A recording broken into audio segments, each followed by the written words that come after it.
Hi అండి, ఎలా ఉన్నారు? బాగుండారా? బాగుండాలని నేను కోరుకుంటున్నానండి. నేను కూడా బాగున్నానండి. ఈరోజు అమరావతి రుచిలో అమ్మోళ్ళ ఇంటికి సత్తెనపల్లి వెళ్ళానండి.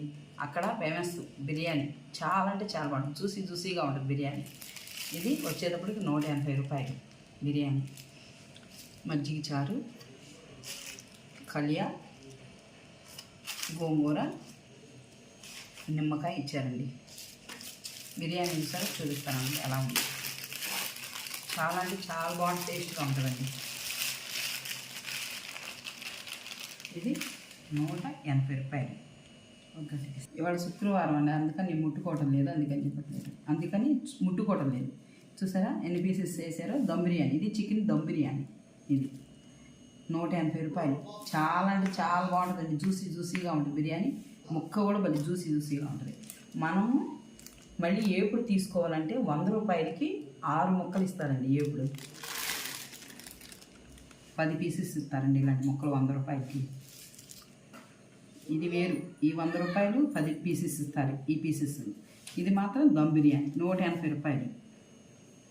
చూసారా ఎలా ఉందో? దాన్ని సత్తెనపల్లిలో బస్ స్టాండింగ్ కాడ ఉంటుందండి హోటలు. నేను అది కూడా చూపిస్తున్న హోటల్ పేరు అవన్నీ పెడతానండి.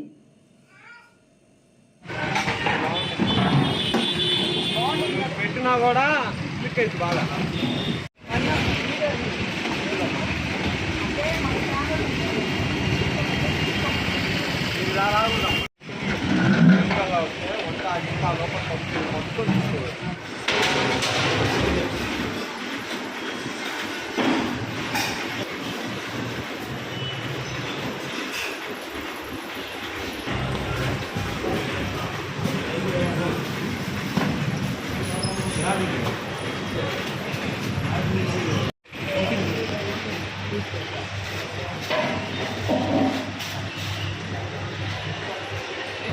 డబ్బా వస్తే బాగుండేది. ఫుల్ ఉంది, అయిపోయింది కూడా.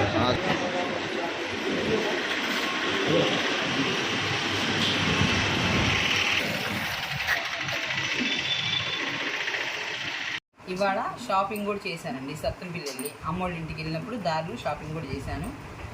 స్టీల్ సామానం కొట్టి, పిత్తల సామానం కొట్టి కలిసి ఉంటుందండి. మా అమ్మోళ్ళు ఎప్పటి నుంచో తెచ్చుకుంటారు. ఆ షాప్కి వెళ్ళాను. ఇది మంచినీళ్ళు తీసుకొచ్చానండి. ఇత్తడి బిందె, రాగి బిందె. చూసారా చాలా బాగుంది. చాలా మోడల్ ఎలా ఉందో మీకు నచ్చిద్దని అనుకుంటా. కామెంట్స్లో పెట్టండి, మీకు నచ్చిందా నచ్చలేదో అని చెప్పండి. చూసారా ఎంత బాగుందో? దీన్ని నీళ్ళు పెట్టండి. రాగి వాటిల్లో తాగమని అంటున్నారు. రాగి బిందెలో వాటర్ తాగండి, చాలా మంచిదని చెప్తున్నారండి ఇప్పుడు. అందుకని ఒకటి తీసుకొచ్చానండి. ఇది మాత్రం చాలా మోడల్ బాగుంది, అందుకని బాగుందని తీసుకొచ్చా. మేము ఎప్పుడాంచో మా పెళ్ళైన కాడి నుంచి మేము అక్కడే తెచ్చుకుంటాం. అమ్మ అన్ని సామాను అక్కడే ఇచ్చింది నాకు. అన్నీ కూడా అక్కడికి వెళ్ళి తెచ్చుకుంటాం. ఇది ఒకటి తీసుకొచ్చాం. రాగి బిందె చాలా బాగుందండి. చూడండి అంత అందంగా ఉందో. డిజైన్ కూడా ఇదొక దాకా వంట గంటె. ఇది మనం ఎప్పుడన్నా ఏమన్నా పలావ్ రైస్, బాస్మతి బిర్యానీ చేసుకుంటాం కదా, అదొకటి తీసుకొచ్చాను.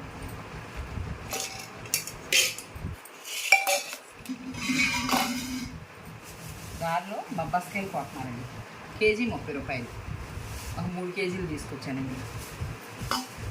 దారిలో కోడిగుడ్లకి వెళ్ళామండి. వచ్చే దారిలో అంటే వాళ్ళు కోళ్ళకు నీడగా వేస్తున్నారంట. అసలుకి ఇంకా మందులు కొట్టరండి. అంటే వాళ్ళు కొట్టరంట మందులు. వంకాయ చెట్టుకి కోసుకోండి అమ్మ కాసిన అన్నారు. తెలిసిన వాళ్ళు కోసుకోండి, మీకు కావాలని వాటికి కోసుకోండి అన్నారు. కాసిన కోసుకొచ్చాము మేము. వీటిల్లో కూడా కొన్ని పచ్చడికి పెడతాను. ఇట్లాంటివన్నీ పచ్చడికి ఉపయోగించితే బాగుంటాయి. కొంచెం ముదిరి ఇవి కొంచెం లేతగా ఉండేది చూసేటండి. ఈ కాయలు కూరకి, మెత్తగా ఉండే కూరకి. ఇది మా బాబుకి చిన్నప్పుడాంచి పటిక, సత్తెనపల్లి వెళ్ళినప్పుడల్లా పటిక తీసుకొస్తాను. మా బాబుకి చాలా ఇష్టం అండి పటిక మాత్రం. అందుకని పటిక మాత్రం తీసుకొస్తా. సత్తెనపల్లి వెళ్ళినప్పుడల్లా తీసుకొస్తా. చూడండి చాలా నేతితో తయారు చేసినట్టే ఉంటుందండి. చాలా బాగుంటుంది, గట్టిగా ఉంటుంది, తినేకుంది బాగా టేస్ట్గా ఉంటుందండి. ఇది కోడిగుడ్లు చూసారండి, చిన్నవి ఎలా ఉన్నాయో. ఇవాళే పెట్టినాయి అండి కోడిగుడ్లు. నాటు కోడిగుడ్లు ఒకటి 20 రూపాయలండి. వీటికి వెళ్తేనే తెలిసిన వాళ్ళండి. వీటికి వెళ్తేనే కొంచెం కోసుకోండి అమ్మ, వంకాయలు కావాలంటే అని అన్నాను. అందుకని కోసుకొని వచ్చాను. మీకు కూడా నచ్చితే ఎక్కడ దొరికితే తీసుకోండి. నాటు కోడిగుడ్లు చాలా చాలా హెల్త్కి మంచిదండి. ఈరోజు చేసిన సత్తెనపల్లి వెళ్ళి చేసిన షాపింగ్ తెచ్చుకున్న కూరగాయలు, తెచ్చుకున్న బొప్పాసకాయలు, తీసుకొచ్చుకునేవి బిర్యానీకి కూడా వెళ్ళాము. అది కూడా పెడుతున్నానండి వీడియోలో మీకు చూపిస్తున్నాం. మీరు కావాలన్నోళ్ళు తెచ్చుకొని తినండి. చాలా అంటే చాలా బాగుంటుంది. జ్యూసీగా ఉంటుంది బిర్యానీ మాత్రం. మీకు నచ్చితే లైక్ చేయండి, షేర్ చేయండి, గంటను క్లిక్ చేయండి. అమరావతి రుచిలో మరొక రుచితో వస్తానండి నేను.